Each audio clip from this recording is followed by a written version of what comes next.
And here is the Writer's Almanac for Wednesday. It's the 6th of April, 2022. It was on this day, 1748, the excavations began to unearth the city of Pompeii, where nearly 11,000 people had been killed, buried under 80 feet of ash by the eruption of Mount Vesuvious back in 79 A.D. All of what was buried beneath the ash, including the human bodies, entire buildings and household items, food, drink, paintings, was perfectly preserved for thousands of years by lack of air and moisture. People had been killed instantly by a blast of heat of about 480 Fahrenheit over the city as ash rained down over the bodies for about 6 hours afterward. The excavators discovered what people had eaten in Pompeii. They'd eaten wheat and walnuts, chickpeas. They'd eaten peaches, onions, and grapes and pears. They discovered vulgar graffiti on the walls and all of their household items. It was on this day, 1327, the poet Petrarch first set eyes on the woman he called Laura, who became his muse for more than 300 sonnets. He saw her at St. Clair Church in Avignon at Good Friday services. Most historians agree that she never responded to his overtures and that she died during the Black Death of 1348.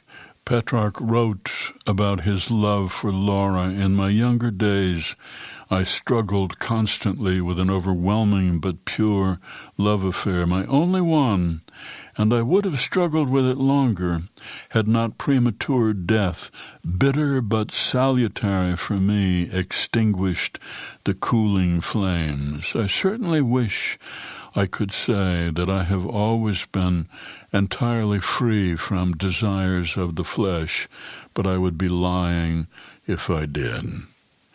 It's the birthday of the biophysicist James Dewey Watson, born in Chicago, 1928, got his Ph.D.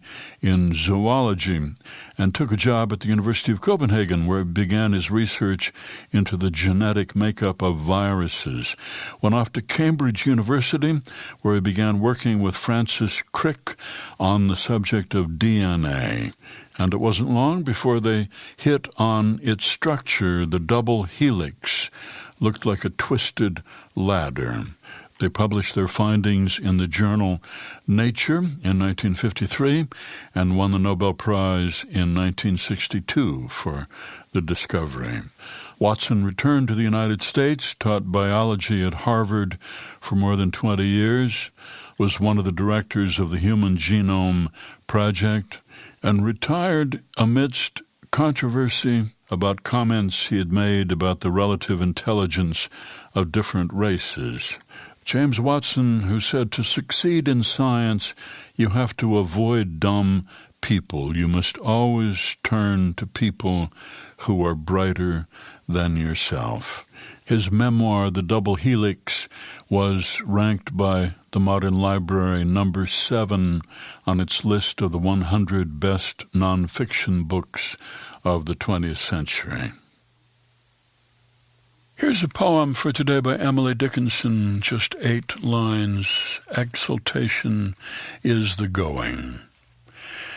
Exultation is the going of an inland soul to sea, past the houses, past the headlands, into deep eternity.